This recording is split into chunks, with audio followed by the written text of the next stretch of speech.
အားလုံးပဲမင်္ဂလာပါကျွန်တော်ကတော့တင်ဆက်သူစိုက်ကိုဖြစ်ပါတယ်ကျွန်တော်အခုဖတ်ပြပေးသွားမယ့်ဝတ္ထုတိုလေးကတော့စာရေးဆရာရွှေဦးတော်ရေးသားထားတဲ့စုံတော့မောင်ဆန်ရှားနဲ့အစိတ်တောက်သေးသည်ဆိုသောအမှုဆိုတဲ့ဝတ္ထုတိုလေးပဲဖြစ်ပါတယ်ခင်ဗျာအားလုံးပဲမင်္ဂလာပါစုံတော့ကျော် channel လေးမှာပြန်လည်ကြိုဆိုလိုက်ပါတယ်ခင်ဗျာကျွန်တော်တို့ရဲ့စုံတော့ကျော် channel လေးကနေပြီးတော့စုံတော့ဝတ္ထုတိုလေးနဲ့လှုပ်ဝဆန်းကျင်ဝတ္ထုတိုလေးတင်ချာတစ်ခါဖတ်ပြပေးသွားမှာဖြစ်တဲ့အတွက်ကြောင့်မလို့ like and subscribe လေးလုပ်သွားပေးကြပါဦးခင်ဗျာကျွန်တော်ဤမိတ်ဆွေစုံတော့မောင်ဆန်ရှားသည်သုံးပုံဖဲရိုက်ခြင်းစစ်ဘီရင်ထိုးခြင်းအဆရှိသောညံကိုအသုံးပြုရသည့်ကစားမျိုးတို့၌အလွန်တရာကျွမ်းကျင်လိမ္မာသူတစ်ယောက်ဖြစ်လေရာအင်စပက်တော်မောင်ဖေသည်၎င်းနှင့်ဖက်ပြိုင်ကစားသည့်အခါတိုင်းထုံးခွေထိသည့်သာဖြစ်သောကြောင့်မခံကျင်သည့်သဘောနှင့်ရံပန်ရံခါလာရောက်ကစားလေရှိ၏တနေ့တနေ့ကျွန်တော်တို့သုံးဦးသားသည်အင်ရှင်းအေကန်၌သုံးပုံဖဲကစားရရှိကြစဉ်အခန်းတကားကိုခောက်တန်ကြသဖြင့်မောင်ဆန်ရှားကဖွင့်ပေးလိုက်သည်တွင်ကောင်းမွန်တည့်ရသောဝတ်စားများကိုဝတ်ဆင်လျက်အသက်40ကျော်အရွယ်ခန့်ရှိသောယဟူဒီလူမျိုးတစ်ယောက်သည်အခန်းတွင်သို့ဝင်လာလေမောင်ဆန်ရှားသည်၎င်းအားနေရာထိုင်ခင်းပေးသဖြင့်ထိုသူသည်ကလထိုင်၌ထိုင်မိလေလျင်ကျွန်တော်သည်ထိုသူ၏အင်္ဂါရုပ်ကိုအကဲခတ်လျက်ရှိရာအသားမှာဝါဆက်ဆက်ရှိလျက်နှာခေါင်းသည်ငှက်နှုတ်သည့်ကဲ့သို့ကောက်ချိတ်ချိတ်ရှိသည်ကို၎င်းမျက်စိနှလုံးမှာတစ်လုံးနှင့်တစ်လုံးအလွန်နီးလျက်တနေရာ၌ကြာရှည်စွာဆိုက်၍မကြည့်ပဲထိုမြဤမှပြောင်းရွှေ့ကကြည်တတ်သောဝါသနာရှိသည်ကို၎င်းအလွန်ကျယ်ဝန်းသောနဖူးပြင်ရှိသည်ကို၎င်းထူထပ်သောမျက်ခုံးနှင့်နှာခမ်းဝင်းများရှိသည်ကို၎င်းတွေ့မြင်ရလေ၏ထို့သူသည်အင်္ဂလိပ်ဘာသာဖြင့်ကျုံနာမည်ဒေးဗစ်လို့ခေါ်ပါတယ်ကော်မရှင်သားအလုပ်ကိုလုပ်ပါတယ်နေထိုင်တာကပန်းဆိုးရမ်းမှာနေပါတယ်ခုပြောပြီးနောက်မောင်ဆန်ရှားဘက်ကိုလှည့်၍ဥဆန်ရှားဆိုတာခမရမဟုတ်လားဟုတ်ပါတယ်ဒီဟာတွေကကျွန်တော်မိတ်ဆွေတွေပါပဲတိုင်ပင်စရာရှိရင်သူတို့ရှိမှပဲတိုင်ပင်နိုင်ပါတယ်လွတ်ဖို့ကံပတ်တွေပါပဲဗျာကျွန်တော်ကိစ္စကနည်းနည်းအရေးကြီးပါတယ်တို့ပဲပြောပြစီတော့ဗျာဒီလိုပါဗျဒီကနေ့မနက်ကျွန်တော်မိမထံကစာရဆောင်ရပါတယ်စာထဲမှာသူကအင်မတန်စိတ်ညစ်တဲ့အတွက်သူ့ကိုယ်သူတက်ပြီးတေပါတော့မယ်တဲ့၎င်းစာနဲ့အတူတည်တန်းစာတစ်စောင်လေးပါပါတယ်၎င်းတည်တန်းစာအရမှာတော့သူ့မှာရှိသမျှပစ္စည်းဥစ္စာအားလုံးကိုကျွန်တော်တဦးတည်းအမွေခံအမွေစားဖြစ်နေလွှဲပြောင်းပြီးပေးခဲ့ပါတယ်ဗျာ။စာရမ်းရခြင်းကျွန်တော်ကမော်တော်ကားနဲ့သူ့နေတဲ့စတီဗင်ဆန်လမ်းကိုသွားတော့ခမရတို့လင်မယားကအတူတူမနေကြပဲကို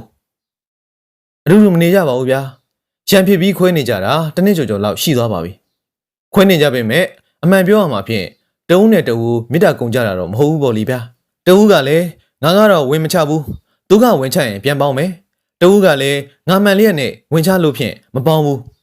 သူကသာဝင်ချရမယ်ဒီလိုအမှုလုပ်ပြီးနေခဲ့ကြမိတာကိုဗျာဒီကနေ့ရတဲ့စာထဲမှာတော့ကျွန်တော်ကစတင်ပြီးဝင်ချလိုက်မယ်လို့မျှော်လင့်မိနေခဲ့တာရက်လာများစွာကြာခဲ့ပါပြီတဲ့တနေ့တော့လေပေါ်လာနုံနုံနဲ့မျှော်လင့်မိခဲ့တာဒီတစ်ခါဖြင့်မျှော်လင့်ခြင်းကုန်တဲ့အတွက်လူပြည်မှာလည်းမနေတော့ပါဘူးတဲ့ဗျာဒါနဲ့ကျွန်တော်ကမော်တော်ကားနဲ့ပြာကြီးပြာရမောင်းသွားလို့သူနေတဲ့တိုက်ကိုရောက်တော့အခန်းထဲကိုအတွင်းကပိတ်ပြီးထားတာတွေ့ရတယ်ဗျာကျွန်တော်အပြင်က456ခုခေါ်ပြီးထူပေါ်မရဘူးဒါနဲ့ဧကနာတစုံတစ်ခုထူးထူးခြားခြားဖြစ်ပြီဆိုပြီးတော့ဥဆန်ရှားကြီးပြေးလာခဲ့ပါတယ်ဗျာအားလည်းလို့ရှင်တစ်စိမ့်တော့လက်ကြည့်ပါအောင်ဗျာကျွန်တော်ကဆရာဝန်မဟုတ်ပဲဗျာတကယ်ဆိုတော့ဆရာဝန်ရှိခမည်းရှိဦးဆိုတာတော့ဖို့ကောင်းနေဗျာအမှန်ပြောရမှာဖြင့်အခန်းထဲကိုကျွန်တော်ဝင်ခဲ့မိခဲ့လို့တည်တန်းစာမှာလေပစ္စည်းတွေကကျွန်တော်ကိုလွှဲပေးထားခဲ့တော့မတော်တဆပလိတ်ရရှိများကကျွန်တော်ပေါ်မှာမသိငါစရာဖြစ်မှာကိုတွေးပြီးတော့ပူမိတဲ့အတွက်ဒီကစုံတော်ကြီးဥဆန်ရှားနဲ့အတူသွားရတယ်ဆိုရင်ကိုကားစရာတခုရလိမ့်မယ်လို့မျှော်လင့်မိလို့ပါဗျာထို့အခါမောင်အမေကထိုင်ရမှရုတ်တရက်ထား၍ကဲဒါဖြင့်တော့ကြည့်ကြစို့ဗျာထို့အခါမောင်ဆန်ရှားသည်မောင်အဖေကြီးမျက်နှာကိုကြည့်လျက်အခုမှပြင်မထူပါဘူးမိတ်ဆွေရဲ့ဒီလောက်ပြာကြီးပဲမလုံဆန်းပါနဲ့ခမရစီရေးလိုက်တဲ့စာနဲ့တည်တဲ့စာပါခဲ့သလားဗျပါခဲ့ပါတယ်ဗျဟုတ်ပြော၍ဒေးဗစ်သည်မိမိအိမ်မှာစာရေးစက်ကူအပြားနဲ့ရေးထားသောစာတစ်စောင်နဲ့ဖူးစကတ်စက်ကူတစ်ရွက်ကိုထုတ်၍မောင်ဆန်ရှားပေးရလေဒီဟာတွေခမရဘယ်နဲ့ရတယ်လဲဗျစားတွေကနေရပါတယ်ဗျဘယ်ချိန်ကရတယ်လဲဒီကနေ့မနေ့ခက်စောစောပဲရပါတယ်မောင်ဆန်ရှားသည်စာကိုဖတ်ပြီးနောက်စားထဲမှာတော့အစိတ်တော့ပြီးတည်တော့မယ်လို့ဆိုပါသလားဗျအခု10နာရီတောင်ထိုးပြီးပြီတယ်ပြီးအေးစီစီရှိတယ်ဆရာကြီးပါကလားဗျကျွန်တော်လည်းစာရကလေးကထိထိလန့်လန့်ဖြစ်ပြီးဘာလို့ရမှန်းမသိအောင်ရောင်တောင်ဖြစ်နေပါတယ်ဗျာအပြစ်တင်ရင်လည်းခံရတော့မှာပါပဲဗျာ ဒီစာကိုရတော့ခမအဝတ်လဲပြီးပြီလားဗျာမလဲရသေးပါဘူးဗျာအိယာကထားစာပဲရှိပါသေးတယ်ထို့အခါမောင်ဆန်ရှာသည်ထိုသည့်ဝတ်ပုံကိုကြည့်ရှုရာမြည်သည့်နေရာ၌မှအစောတလင်ဝတ်ဆင်ထားသည့်လက္ခဏာမရှိပဲသေးသက်ကောင်းမွန်စွာဝတ်ဆင်ထားသည်ကိုတွေ့ရှိရသောအခါမောင်ဆန်ရှာသည်မျက်မှောင်ကျုပ်လျက်ရှိနေပြီနော်ဒီစာထည့်တဲ့စာအိတ်ကိုမပါဘူးလားဗျာအရေးမကြီးဘူးမှလို့မြူခဲ့မိပါဘူးဗျာရှိပါသေးဒီစာကိုကျုံနောက်မှတည်တည်ချာချာကြည့်ရင်သေးတယ်ထားခဲ့ဦးဗျာနော်ထားနိုင်ပါလေဗျာကဲကျုပ်တို့ခင်မယ်ဗျာခမရတက်ရုပ်ကစောင့်နေပြီတော့ကျုပ်တို့ဝေကလေးပါလေးလဲလိုက်ပြရစီဦးဗျာမကြပါဘူးဒေးဗစ်သည်တက်ရောက်သူဆင်းသွားသောအခါကျွန်တော်တို့သည်ဝေများလဲလဲရင်မောင်ဆန်ရှားကမောင်ဖေယာကဲကုန်းဖေခမရကဌာနကိုသွားပြီးတော်တော်လက်လက်ရှိတဲ့ပလိယာရှိတယောက်ကိုစားတိုင်းလွတ်ပြီးပန်းဆိုးရလန်းစာပို့တဲ့စာဖို့ကလာကိုဒီကနေ့မနေ့ဒေးဗစ်ထံစာများပို့ရမပို့ရစုံစမ်းပေးစီဗျာဒီပြင်တယောက်ကိုလည်းမစ္စတာဒေးဗစ်မှာအသက်ပေါင်ထားတာရှိမရှိစုံစမ်းခဲ့စီဗျာသူတို့ကိုလွတ်ပြီးခမရလဲစတီဗင်ဆန်လန်းကိုလာခဲ့ပြီးတော့ကြားလာဗျကောင်းပါပြီဗျာ၎င်းတော့ကျွန်တော်တို့ဒီတိုက်ပုံမှာဆင်းလာခဲ့ကြ၍ကျွန်တော်နဲ့မောင်ဆန်ရှားမာမူဒေးဗစ်၏ကားပေါ်သို့တက်ကြရာမောင်ဘေမာမူအခြားကားတစ်စီးနဲ့ဌာနသို့မောင်းသွားလေကျွန်တော်တို့သည်စတီဗင်ဆန်လန်းသို့လျင်မြန်စွာမောင်းနေကြစဉ်လမ်းခီးတွင်မောင်ဆန်ရှားသည်တရုတ်လက်သမားတယောက်၏နေအိမ်ရှိ၌ခေတ္တရက်တန့်စေ၍လွှတ်ဆောက်အစရှိသောလက်သမားကရိယာများနှင့်အတူတရုတ်လက်သမားကိုကားပေါ်၌တင်ဆောင်ခုန်ခင်ခဲ့လေမစ္စတာဒေးဗစ်နေထိုင်ရာစတီဗင်ဆန်လန်းသို့ရောက်ကြသောအခါကျွန်တော်တို့သည်တိုက်ရှိတွင်မော်တော်ကားကိုရပ်ပြီးနောက်တိုက်ပေါ်သို့တက်သွားကြပြီးလျှင်တရုတ်လက်သမားသည်တကားပတ်တာများကိုမိမိလက်နက်ကရိယာများနှင့်ဖွင့်လေအခန်းကားပွင့်သည်နှင့်တပြိုင်နက်ကျွန်တော်တို့သည်အခန်းတွင်သို့ဝင်သွားကြရာအခန်းတွင်၌တမီများထုံးလျက်ရှိသည်ကိုတွေ့ရှိရလေ၎င်းနောက်မောင်ဆန်ရှားသည်ဒေးဗစ်အားကလထိုင်တစ်ခုပေါ်၌ငင်းဝတ်စွာထိုင်စေပြီးလျှင်အိမ်ခန်းတွင်သို့ကျွန်တော်နှင့်အတူဝင်သွားကြရာဂရင်မော်တွင်ဇာချနောင်အတွင်း၌အသက်30ကျော်အရွယ်ခန့်ရှိ၍ရုပ်ရည်အကောင့်ထဲချုံးမောလှပါသောယဟူဒီကလမတယောက်သည်အိပ်ပျော်နေပြီးတကယ်သို့ပလက်လန်ကာရှိနေသည်ကိုတွေ့မြင်ကြရလေထို့အခါမောင်ဆန်ရှားသည်ဂရင်အနီးသို့ချဉ်ကပ်၍ကလမ၏လက်ကိုကန်တွယ်ကြည့်ရှုရာလက်မှာတောက်လျက်ရှိနေသည်ကိုတွေ့မြင်ရလေအသက်ကုန်တာ7နာရီတည်းမနေ့ရှိသွားပြီဗျာတေပုံကြည့်ရတာတော့အစိတ်တောက်ပြီးသေးတာနဲ့တူတယ်ဗျာခုပြောဆိုလျက်ရှိတယ်ဒေးဗစ်သည်အခန်းတွင်သို့ဝင်လိုက်လာပြီးလျှင်ညီးတွားသောအတန်ဖြင့်ရှိကြသေးရဲ့လားဗျာအောင်မလေးဗျာကျိုးနေပါပြီဗျာကျုံမြတ်သိရှာပါပြီလားဗျာဟုငိုတန်းနှင့်ပြောဆိုလျက်ရှိတယ်အင်စပက်တော်မောင်ဖေသည်တိုက်ပေါ်သို့တက်လာသည်တွင်မောင်ဆန်ရှားကမျက်ရည်ပြလိုက်သည်နှင့်မောင်ဖေသည်ဒေးဗစ်ကိုအခန်းပြင်သို့ဆွဲငင်၍ခေါ်သွားလေခမငိုခြင်းလို့ရှိရင်ဟောဒီမှာထိုင်ပြီးအားရအောင်ငိုဗျာကျုပ်တို့အလုပ်ဝတ္တရားကိုလာပြီးမနှောက်ယှက်ပါနဲ့ကြားရလားဟုငောင်ငန်းပြောဆိုခဲ့ပြီးနောက်ကျွန်တော်တို့ရှိရာအခန်းတွင်သို့ဝင်လာခဲ့လေမောင်ဆန်ရှာမှမူ၎င်း၏ထုံးစံအတိုင်းအလောင်းကို၎င်းအိယာကို၎င်းမှန်ဘလူးများဖြင့်တေချာစွာကြည့်ရှုလျက်ရှိရာခေါင်းဝင်ဖျား၌သွေးဆန်နေငယ်ကိုမြင်သည်ဖြင့်လက်ညှိုးညွန်လျက်ဘယ်နဲ့ထင်တယ်လဲကိုဖေသွေးဆန်ပဲဆရာတေးတာကအစိတ်တောက်လို့တေးတဲ့လက္ခဏာပဲဗျာသွေးဆက်ကဘယ်နဲ့ရောက်လာတယ်ပြန်လဲမှန်စံဗျာကျုပ်သေးသေးချာချာကြည်စမ်းအောင်မယ်၎င်းနောက်မောင်ဆန်ရှားသည်လောင်းကိုတေးကြစွာကြည့်ရှုလျက်ရှိစဉ်ကျွန်တော်သည်စပွဲပေါ်၌ဆေးပလင်ငယ်တစ်ခုကိုတွေ့မြင်သဖြင့်ကောက်ယူကြည့်ရှုရာဆံဝင်များပေးလေးရှိသောအိပ်ပျော်ဆေးပလင်ဖြစ်ကြောင်းစာကိုမြင်သဖြင့်သိရှိရလေပလင်အတွင်း၌ကဈေးရည်တစ်စက်နှစ်ဆက်မြသာလျင်ကြန့်ရှိလေတော့၏ကျွန်တော်သည်ထိုကြောင်းကိုမောင်ဝန်းဖေအားပြောပြရာမောင်ဝန်းဖေသည်ဆေးပလင်ကိုကင်တွယ်နှမ်းရှုပ်ကြည့်ရှုပြီးနောက်ဈေးမှာတော့ဘိန်းပါလေဗျသို့တော့ဒီဆေးတပလင်းကိုအကုန်တော့စေကမူအသက်တင်နိုင်လောက်အောင်တော့ရှိမှမထင်ဘူးဗျနေအောင်ဗျပြီးမှဆရာကိုပြဆန်းရအောင်ထိုကနာ၌မောင်ဆန်ရှားကအလို့ဟုအံဩလောက်သောလက္ခဏာနဲ့လက္ခဏာပြောဆိုလိုက်သည်ကိုကျွန်တော်တို့ကြားရသဖြင့်၎င်းရှိရာသို့ကြည့်လိုက်ရာမောင်ဆန်ရှားသည်အလောင်း၏လက်ဝဲဘက်ပေါင်ပေါ်တွင်အထိုးရာကဲ့သို့ရှိသောဒဏ်ရာကလေးတစ်ခုကိုကြည့်ရှုလျက်ရှိကြောင်းတွေ့မြင်ရလေကြည့်လေဆန်းကြအောင်မြို့ဒီဟာခမရတို့ဘလို့ထင်တယ်လဲဗျဆေးထိုးတဲ့အရာများလားဆရာအစ်စ်ပဲပေါ့ဗျာဟောတာကောဘာလဲသိရလားဟုပြောလျက် မောင်ဆန်ရှားသည်အလွန်တရာသိငယ်လာသောငွေချီမြင်ကလေးကိုကျွန်တော်တို့အားပြလျရာမောင်ဝန်းဖေသည်၎င်းကိုကန်ကြည့်၍သိပြီဆရာကြီးဆေးထိုးတဲ့အခါမှာပြုံကိုအညစ်အကြေးများမပိတ်ဆို့ရအောင်တက်ပေးထားတဲ့ငွေချီမြင်တဲ့တူတွေဆရာအစ်စ်ပဲပေါ့ဗျာဆေးထိုးတဲ့ပြုံကိုရှာကြစမ်းဗျာတွေ့ကြရဲ့လားမတွေ့ပါဘူးဗျာကိုဆေးကိုထိုးလို့ရှိရင်ပြုံကိုခန်းထဲမှာတွေ့ရမယ်မဟုတ်ဘူးလားဗျာကျုပ်ထင်တဲ့အတိုင်းပါပဲဒီအမှုဟာရိုးရိုးအမှုကလေးဖြစ်မဲ့လို့နဲ့မယိုးလာဘူးဗျာတော်တော်ကလေးထူးဆန်းတယ်၎င်းတော့မောင်ဆန်ရှာသည်အခန်းတွင်းရှိကျမ်းပေါ်စပွဲပေါ်စားသည့်တို့၌တေချာစွာမှန်ဘလူးနှင့်ကြည့်ရှုပြန်ရာကရင်အောင်၌ဒဇင်းငယ်တစ်ခုကို၎င်းကျမ်းပေါ်၌ဖန်ခွဲခဲ့သို့အနှဲငယ်ကို၎င်းတွေ့ရှိရလေဒဇင်းကလေးကစေးပလင်းလေပင်ကိုတိုက်ပြီးဖွင့်လို့ဖန်ခွဲကပလင်းလေပင်ကကွဲပြီးကြတာမဟုတ်ဘူးလားဗျဒီတိုင်းပါပဲဗျာပြုံလည်းမတွေ့ဘူးစေးပလင်းလည်းမတွေ့ဘူးဒီတော့ကကိုတက်ချင်းမဟုတ်စပွဲပေါ်ကစင်ကလေးတစ်ခုချို့တော့တွေ့တယ်ပြုမှန်စမ်းဗျာကြည့်အောင်ကျွန်တော်ဒီစေးပလင်းကိုမောင်ဆန်ရှာပြတဲ့ဖြင့်မောင်ဆန်ရှာသည်ပလင်းတွင်ရှိသောဈေးရည်နှဲငယ်ကိုလက်ဝါးပေါ်၌တုံချ၍နမ်းရှုပ်ကြည့်ရှုပြီးနောက်ဒီစေးပလင်းကတခြားပဲဗျဘိန်းပါတဲ့အိပ်ပျော်စီကပဲဒီဟာကတပလင်းလုံးတောက်လို့မသိနိုင်ဘူးဗျပြုံးနဲ့ထိုးလို့လည်းသိနိုင်တဲ့ဆေးမျိုးမဟုတ်ပါဘူးဗျသွေးဆက်ကရောဆရာစေးပလင်းကိုဖွင့်ရမှာကြော်ဝါလန့်အားနဲ့ပြာကြီးပြာဖွင့်နေတော့ပလင်းခွဲကလက်ကိုရှာပြီးလက်ကသွေးကခေါင်းဝင်မှာလူတာပေါ့ဗျာအခန်းထဲရောက်ဘယ်နဲ့လိုပြီးဝင်လဲဆရာအိမ်ရှိကလည်းအခန်းကပိတ်ထားပါကလားဗျနောက်ဝေးပရင်မောကဝေဟန်တူတယ်ဗျမှန်စမ်းကြည့်ရအောင်ဗျကျွန်တော်တို့ဒီအိမ်နောက်ဝေးပရင်မောစီတို့တွားရောက်ကြည့်ရှုကြရာမောင်ဆန်ရှားတွေးထင်သည့်အတိုင်းပရင်မောတကားပွင့်ရက်ရှိသည်ကိုတွေ့မြင်ကြရလိမောင်ဆန်ရှားသည်၎င်းပရင်မောမှာအောက်သို့ငုံရကြည့်ရာပေါ်မဖြက်လက်သောလူတစ်ယောက်သည်ရေပိုက်ကိုတွဲ၍တက်ပြီးတင်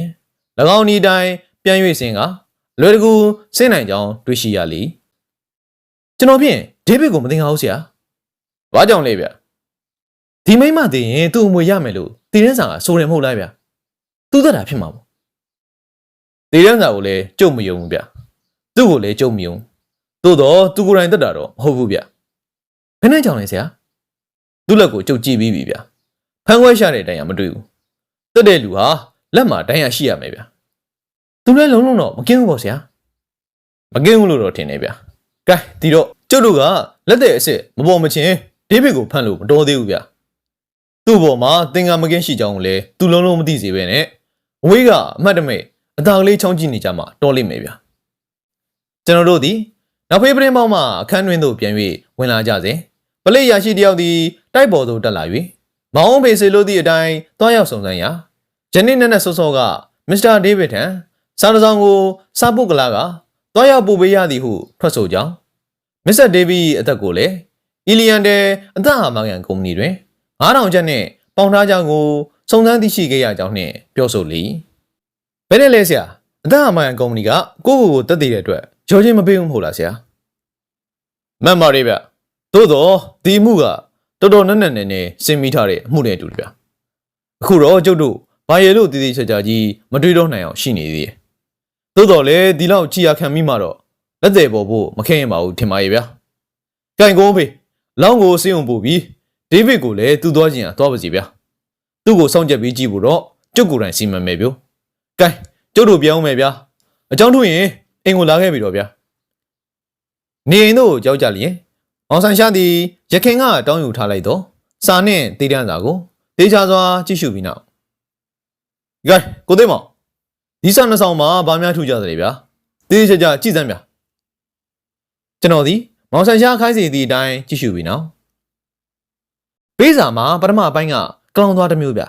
ကျန်တဲ့အပိုင်းနဲ့တေးရင်းစာကကလောင်သွားတစ်မျိုးမဟုတ်ဘူးလားဗျမှန်နေဗျဒီမြင်ကောဗျာလက်ရည်ကတော့မိမလက်ရည်ပဲဗျမှန်နေဗျဒီပြင်ရောပြားကြီးပြားတာနဲ့ရေးပုံရတယ်ဗျဒီပြင်ကောဗျာဟာဒီပြင်တော့ကျွန်တော်မပြောတတ်ပါဘူးဗျာကိုသိမောင်နည်းနည်းညံသေးတယ်ဗျမင်းဦးမှာလည်းမှင်နေသာရှိတယ်ဗျဩဟုတ်လိမ့်မယ်ပြုတ်နှလုံးသုံးလုံးရေးလိုက်ရင်မှင်ကုန်းလို့မှင်သွားရင်မှင်ထပ်ပြီးတိုးရရင်ဟုတ်ပြီဗျို့ဟုတ်ပြီဒုတိယပိုင်းနဲ့တည်ရန်စာကတော့ဖောင်တင်နဲ့ရေးတာနဲ့တူတယ်ဗျမှင်လိုက်ပုံကြည့်စမ်းတခါတည်းညီညံ့ညမှင်လိုက်တယ်မဟုတ်လားဗျ ဟုတ်ပြီတဗျာဖောင်တင်ကိုခင်ဗျမြင်ခဲ့သလားဗျမမြင်ခဲ့ဘူးဗျမင်းဦးတော့မြင်ခဲ့တယ်ဗျဘယ်မြင်မှလဲဗျတီးလို့ဘူးဗျတေးရစာရေးတဲ့အခါမှာအနားမှာလူတစ်ယောက်ရှိတယ်ပထမဦးစွာကလောင်တန်နဲ့ရေးရောမှင်နဲ့လို့ခဏခဏတွေ့ရရောတီတော့အနားကလူကသူ့ဖောင်တင်ကိုထုတ်ပြီးရောဒီလိုမဖြစ်နိုင်ဘူးလားဗျဟုတ်လိမ့်မယ်ဗျကဲသို့တော့နေရပေဦးများကျုပ်သိချင်တာလေးတစ်ခုနှစ်ခုရှိသေးတယ်သွားပြီးစုံစမ်းကြည့်ဦးမယ်ခုပြော၍မောင်ဆန်ရှားသည်တိုက်ပေါ်မှဆင်းသွားလေလျင်ကျွန်တော်သည်၎င်းမှုနှင့်ဆက်လင်း၍တယောက်တည်းဆက်လက်စိတ်ကူကရှိနေခဲ့လေထိုနေ့ညနေမောင်ဆန်ရှားပြန်လာသည့်အခါ၌ထလောင်းသိရှိရသည်မှာတေလွန်သူမစ္စတာဒေးဗစ်သည်ဒေးဗစ်နှင့်လက်မထက်မီကစင်ရနွမ်းပါကြောင်း၎င်း၏အသက်ကိုအပေါင်ထားသည်မှာတစ်နှစ်ကြော်ခန့်မြရှိကြောင်း၎င်းနောက်ဒေးဗစ်နှင့်မသိမတင်ဖြစ်ကြ၍ကွဲကွာနေထိုင်ကြပြီးနောက်များမကြာမီအတွင်ဦးလေးတယောက်၏မွေပစ္စည်း3000ကျော်ခန့်များရရှိကြောင်းဂရင်နီ၌တွေ့ရှိရသောစေပလင်မှာဒလဟိုစီလန်ယခုမဟာမန္နုရလန်ရှိစေးဆိုင်တစ်ဆိုင်သို့ယမန်နေ့ကအရမ်းမြင့်မြင့်နှခမ်းမွေးကောင်းကောင်းနှင့်ဘိုးလိုဝတ်သောလူတစ်ယောက်လာ၍ဝေယူကြောင်း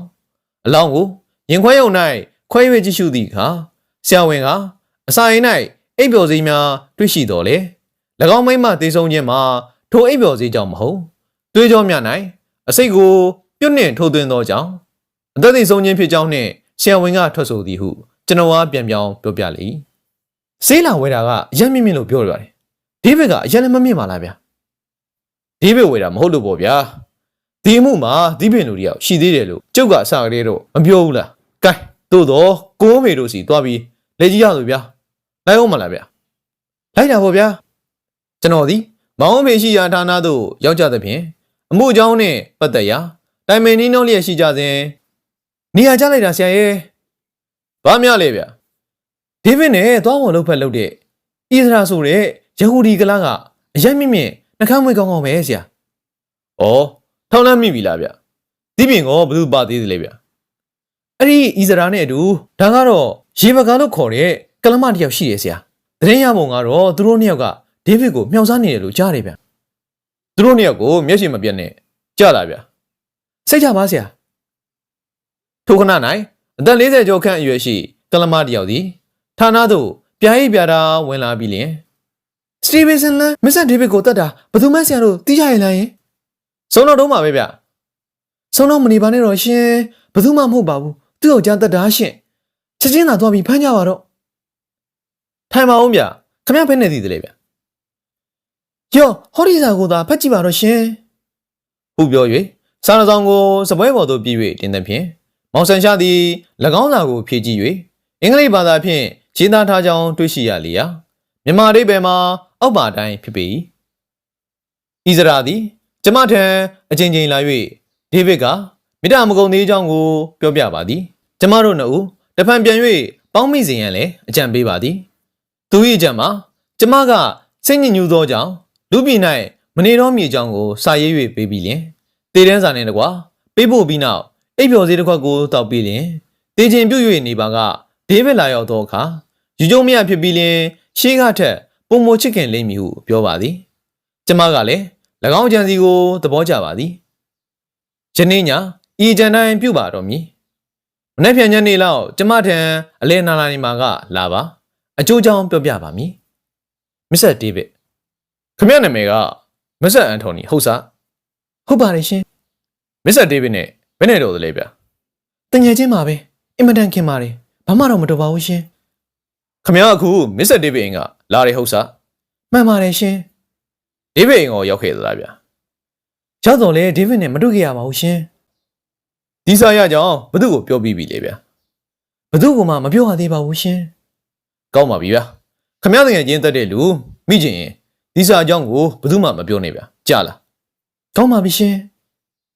ကလမထွက်သွားတော့အခါအခုတော့တော်တော်ရှင်းတော့ပြီဗျဣသရာဆိုတဲ့အကောင်ကအီဆာမှာပါတဲ့အတိုင်းမစ္စတာဒေးဗစ်ကိုသွားပြီးနူးသဘောတူတဲ့အခါမှာအိပ်ပျော်သေးသွားပြီးဝဲစာနဲ့တေးတန်းစာကိုသူ့ရှေ့တွင်ရေးစေနောက်ပြီးဘေးတိုင်းအိပ်ပျော်နေတဲ့အခါမှာသူဆောင်ခဲ့တဲ့အစိတ်ကိုပေါင်မှာထိုးတဲ့နောက်ဖေးပရင်းပေါက်ရေပြုံးကဆင်းသွားဒီလိုမဟုတ်လားဗျနို့နေပါအောင်ဗျ ဒေးဗစ်ကိုယ်တိုင်ကကျွန်တော်တို့စီလာပြီးတိုင်တန်းနေမဟုတ်လားဗျဒီဟာကတက်ညံ့မြတာပါဗျာဒီကိစ္စကိုသူပဲစီမံမီးတက်တဲ့လူကတက်ပြီးသူ့ကိုယ်သူလုံခြုံလာပြီဆိုပြီးလာတိုင်တာပေါ့ဗျာဒီလိုကိုမှုကိုကိုဟာဦးအောင်ကျုပ်တို့စီလာပြီးတိုင်တန်းတာတစ်ခါအကျုံးမပူးပြီးမဟုတ်လားဗျာကိုင်ဣသရေလမယားနဲ့ဒေးဗစ်တို့ကိုကျုပ်ကိုယ်တိုင်တစောင်းငါချောင်းပြီးကြည့်ကြရအောင်ဗျာထိုနေ့မှစ၍ကျွန်တော်နဲ့မောင်ဆန်ရှာမောင်ဝန်းဖေတို့သည်ထိုသူ၃ယောက်တို့တိုင်ပင်စကားပြောကြကြသည်များကိုချောင်းမြောင်းကြည့်ရှုနားထောင်ရန်ကြိုးစားပါတော့လေ၎င်းတို့သုံးဦးတွေးဆောင်ကြသည်ကိုသာလျှင်တွေ့မြင်ရ၍၎င်းတို့ပြောဆိုတိုင်ပင်သည့်စကားများကိုမူကြားနိုင်သလောက်အောင်အခွင့်များကနေကြီးတတိယနေ့၌မူကားကျွန်တော်တို့ရည်ရွယ်သည့်အတိုင်းထမြောက်အောင်မြင်ခဲ့လေထိုည၌ကျွန်တော်တို့သည်ဣသရေလများနေထိုင်ရာတိုက်သို့တွားရောက်ဆုံစမ်းကြရာ၎င်းတို့မှာ32လမ်းရှိ3လက်တိုက်တိုက်၏အပေါ်ဆုံးတစ်၌နေထိုင်လျက်ရှိကြောင်းသိကြသဖြင့်၎င်းတိုင်အမိုးပေါ်သို့တက်ကြပြီးလျင်ကောင်းငယ်မှန်ပရင်းပေါ်ကိုစိန်နှင့်အပေါက်ငယ်ဖောက်ပြောင်းဖောက်ထွင်းပြီးနောက်စောင်းဆိုင်လျက်ရှိကြလေညင်း၈နာရီကျော်လောက်ရှိလက်သော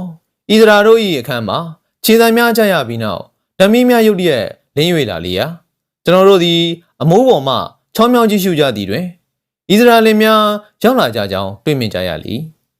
၎င်းတို့သည်အိမ်ငန်းစပွဲ၌ထိုင်လျက်ရှိကြရာဣသရာသည်နာယီကိုမကြကြည့်သည်ကိုမြင်သဖြင့်တစုံတယောက်သောသူကိုမျောလင့်ဆောင်ဆိုင်လျက်ရှိကြောင်းသိရှိရလေ၈နာရီခွဲသည်နှင့်တပြိုင်နက်ဒေးဗစ်သည်အခန်းတွင်သို့ဝင်လာ၍စပွဲနီးကလထိုင်ပေါ်၌ထိုင်ပြီးလျင်သုံးဦးသားတို့သည်စကားဆူညံစွာပြောဆိုညင်းခုန်လျက်ရှိနေကြလေဣဗရာကငွေလိုတယ်ဗျငွေကြေးကြီးအားကြီးလိုနေတယ်တိုက်ခါကလည်းပူလာဆူလာပြီဗျာပလိတ်ကလည်းကျုပ်တို့ကိုမတင်ကားတဲ့လက္ခဏာရှိတယ်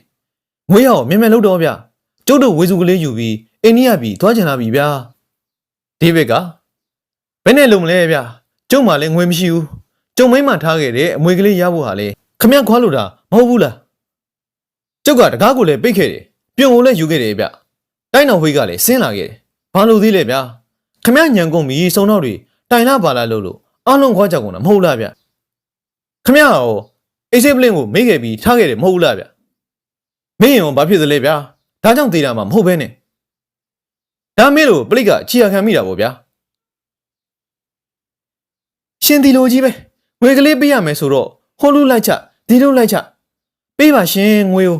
ကျမတို့သွားချင်ပါပြီပေးရမယ်ငွေကြီးပေးလိုက်ရမယ်ကြက်ဆူကြနော်ပလိတ်ကိုသွားတိုင်လိုက်မယ်တိုင်အောင်ကွာတိုင်ကြီးကွာ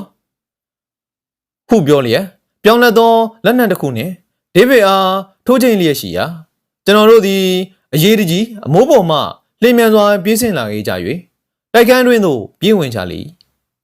တိုက်ခန်းတွင်သို့ရောက်သောအခါကျွန်တော်တို့သည်ကျမ်းပေါ်၌လဲနေသောဒေးဗစ်နှင့်ကလမကိုသာလျှင်တွေ့ကြရတော့သည်ဖြစ်ရာကလမသည်ကျွန်တော်တို့ဝင်လာကြသည်ကိုမြင်သည်နှင့်တပြိုင်နက်အင်ကြီးအိမ်မှာတစုံတစ်ခုကိုထုတ်ယူ၍လင်းမြန်စွာတောက်လိုက်သည်ကိုမြင်ရပြီးနောက်တခဏချင်းတွင်ကျမ်းပေါ်သို့လဲကျသွားလေကိုမေဣသရေလနောက်ကိုမြင်လိုက်ဗျာမြင်လိုက်လှေကားကဆင်းပြေးတယ်လိုက်ပါဒီဟာတော့ကျုပ်တို့ကြည့်ရပါမယ်ခုပြောဆိုသည်ဖြင့်မောင်ဖေသည်ခရကိုမှုတ်လျက်လှေကားမှအပြည့်စင်၍လိုက်လေတက်ရောက်မှလေကျွန်တော်တို့သည်စောစောကပင်ပလိတ်ရရှိများကိုစောင့်ဆိုင်း၍နေစေသည်ဖြစ်သောကြောင့်၎င်းတို့လည်းညာတံပေး၍ဣသရာ၏နောက်သို့လိုက်ကြလေကျွန်တော်နှင့်မောင်ဆန်ရှာတို့မှမူဒဏ်ရာရရှိသောဒေးဗစ်နှင့်အစိတ်တောက်ထားသောကလမကိုတအားသမျှစောင့်ရှောက်လျက်ဆရာဝန်၏ထံသို့လည်းတယ်လီဖုန်းဖြင့်ဆက်သွယ်ခုန်ငင်လျာဆရာဝန်ကြီးမြောက်မီတွင်ပင်ကလမသည်ကျမ်းပေါ်၌လူလိမ့်ပြီးနောက်အသက်ကုန်၍သွားလေဒေးဗစ်မှလည်းရင်ဝါ၌ဓမြောင်ဒဏ်ရာနှစ်ချက်ကြော၌တစ်ချက်ဥကောင်း၌တစ်ချက်အနှံ့ပြားဒဏ်ရာများရထားသည်ဖြစ်၍ဆရာဝန်ရောက်လာပြီးသည့်နောက်မကြာမီတွင်ပင်ဒေးဗစ်လည်းအသက်ဆုံးရှုံးခဲ့ရလေကျွန်တော်တို့သည်အလောင်းများကိုစေးရုံကြီးသို့တင်ပို့ရန်စီမံလျက်ရှိကြစဉ်မောင်ပေသည်တိုက်ပေါ်သို့ပြေးတက်လာရာဘယ်နဲ့လဲပြုလွတ်သွားပြီလားဗျအေးဗျာလွတ်သွားပြီဆရာသူကကားနဲ့အတင်းပြေးကျွန်တော်တို့ကလည်းတက်စီးနဲ့အတင်းလိုက်လမ်းမတော်ဘူဒါနာရောက်တော့ပြေးမြို့သွားတဲ့ရထားကြီးပေါ်အတင်းခုန်တက်ပြေးပါလိမ့်ဆရာလာပြုဒါဖြစ်မဖြစ်ဘူးမိအောင်လိုက်ရရမယ်ဗျကျွန်တော်တို့သည်အလောင်းများကိုဆီယံဝင်းအားအနှံထားပြီးလျင်ဌာနသို့လင်းမြန်စွာကားနှင့်မောင်းနှင်လာကြပြီးနောက် အလွန်တရာစအားကောင်း၍လင်းမြန်လာသောပလိတ်မော်တော်ကားကိုထုတ်ယူလေ၎င်းနောက်ကျွန်တော်နှင့်မောင်ဆန်ရှာမောင်အောင်ဖေတို့သည်ထိုကားပေါ်သို့တက်ကြပြီးနောက်အခြားပလိတ်ရရှိများအားကျွန်တော်တို့စီးလာခဲ့သောကားနှင့်တနိုင်သမျှနောက်ကလိုက်ခဲ့ကြရန်တာဝန်ပေးရခဲ့သည်ကားကြီးပေါ်သို့တက်ကြမိလျင်မောင်ဆန်ရှာသည်ကားကိုမောင်းနှင်လျာကားမောင်းခြင်းအတက်၌အလွန်တရာကျွမ်းကျင်လေးမှသူတယောက်ဖြစ်လေရာကထူထပ်လာသောရန်ကုန်မြို့တွင်ပင်လျင်တနာရီမိုင်40ကျော်ခန့်မြရောက်အောင်ကွေးကောက်ရှောင်းတိန်ကအထိုက်ခံမရှိစေဘဲမောင်းနှင်ခဲ့လေ၎င်းနောက်ရန်ကုန်မြို့ကိုကျော်လွန်ကရှင်းသောပြည်လမ်းမကြီးပေါ်သို့ရောက်ကြသောအခါ၌ကမောင်ဆန်ရသည်ဆက်ကိုလင်းမြန်သည့်ထက်လင်းမြန်အောင်ဖွင့်၍ပေးလေရာကားပေါ်၌လေမုန်တိုင်းကြီးကြလျက်မောင်ဆန်ရှာမှာကားနှင့်တသားတည်းဖက်ဆက်၍လှုပ်ထားပြီးတဲ့ကဲ့သို့ပြဝတ်ကားကျင်လည်စွာမောင်းနှင်ခဲ့လေကျွန်တော်မှာဤများလောက်လင်းမြန်သောမော်တော်ကားကိုမစီးဘူးသည်ဖြစ်၍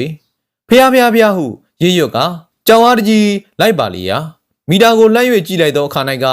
တနာရီလျင်65မိုင်ခီးမြသွားလျက်ရှိကြောင်းကိုတွေ့မြင်ရသောအခါ၌မှာ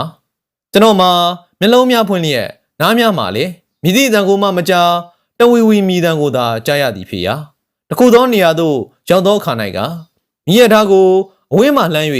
ရေခနဲလှမ်း၍မြင်လိုက်ရသည်ဖြစ်၍၎င်းကိုမိလာခဲ့ကြောင်းသိရှိရလေ